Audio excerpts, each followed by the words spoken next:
नमस्कार मित्रांनो, मी Rajesh Joshi, certified financial planner. Donald Trump यांनी जो टॅरिफ वॉर चालू केलेला आहे, हे आता एक व्यापारी युद्धात रूपांतर झालेलं आहे.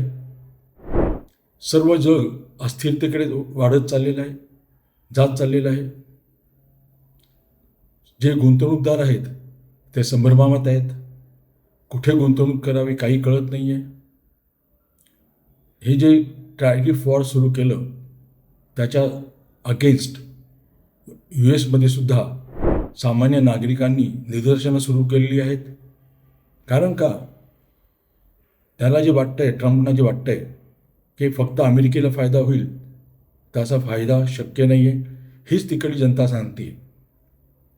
हे जे आंदोलन आहे ते गंभीर होऊ शकतं. आता हे जग जे ह्याला रिॲक्शन देईल ते काही दिवसात कळेलच. चीननी सुरू केलेली आहे, आपण अजूनपर्यंत सुरू केलेली नाही आहे. आता शेअर मार्केट काय सांगतं आहे, तुम्हाला काय खुणा देत आहे.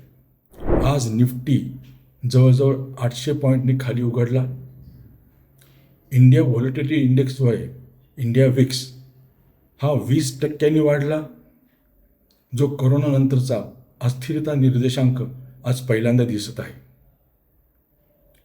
इतके गंभीर परिणाम आता शेअर मार्केट विचार करते आणि अँटिसिपेट करते की असं होऊ शकतं आणि ही अस्थिरता बऱ्यापैकी कायम राहू शकते.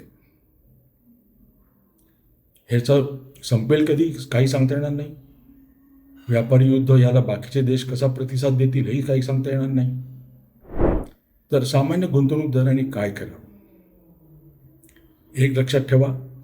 सामान्य गुंतवणूकदारांनी आपल्या गोल प्लॅनिंगसाठी गुंतवणूक केलेली आहे, ती काय सट्टा म्हणून केलेली नाही. आपल्या मुलांच्या शिक्षणासाठी, उच्च शिक्षणासाठी, स्वतःच्या निवृत्तीसाठी, दुसरं घर खरेदी करण्यासाठी, अशा बऱ्याच ठिकाणी आणि बऱ्याच गोल्ससाठी तुम्ही इन्व्हेस्टमेंट केलेली आहे, गुंतवणूक केलेली आहे. तर त्या गुंतवणुकीकडे लक्ष ठेवा. ही जी अस्थिरता आहे त्याच्याकडे लक्ष बिलकुल देऊ नका. कारण का जर अख्खं जगच अस्थिर झालं तर आपण कुठेच जाऊ शकत नाही, आपण वाचू शकत नाही. आपल्या हातात एकच राहतं, आपल्या आत्ता ज्या SIP जे आहेत त्या चालूच ठेवाव्यात, त्याच्यात वाढ करावी, नवीन काही शोधायला जाऊ नये. ह्या जे गोल्ससाठी आहेत ते प्लॅनिंग तुम्ही चालूच ठेवा. फारशा बातम्या वाचू नका, ही माझी तुम्हाला नम्र विनंती आहे. त्याचबरोबर हे सर्व करताना आपल्या गुंतवणूक सल्लागाराचा सुद्धा एक चांगला सल्ला घ्या. आता मात्र एक जग सांगतंय की जे इन्स्टिट्यूशनल इन्व्हेस्टर्स आहेत ते सरकारी रोख्यांमध्ये इन्व्हेस्ट करत आहेत, गुंतवणूक करत आहेत. सोनं आता 93-54 हजाराच्या वरती जात आहे. हे दोन निर्देशांक जे आहेत हे नक्की तुम्हाला एक खूण देत आहे, एक घंटा वाजवतो आहे की होय, ह्या दोन गोष्टी जेव्हा वाढतात, सोनं आणि सरकारी रोख्यांमध्ये जेव्हा गुंतवणूक वाढते तेव्हा कोणालाच काही कळत नाही आता सेफ हेवन काय आहे. म्हणूनच इन्व्हेस्टर्स, जे इन्स्टिट्यूशनल इन्व्हेस्टर्स आहेत ते ह्याच्यामध्ये इन्व्हेस्ट करत आहेत, गुंतवणूक करत आहात. पण आपण ह्याच्या भानगडीत पडू नये. आपण आपल्या SIP चालूच ठेवाव्या, त्याच्यात वाढ करावी, सारखं बघू नये. ह्याचं काय परिणाम होतील हे कोणालाच काही माहीत नाही आहे, ना तुम्हाला, ना मला, ना अख्ख्या जगाला. तर आपण आपल्या गुंतवणूक चालूच ठेवाव्या. धन्यवाद. सोशल मीडियाच्या भाऊ गर्दीत विश्वासार्हतेने चकाकणारे नाव म्हणजे लेट्सअप मराठी.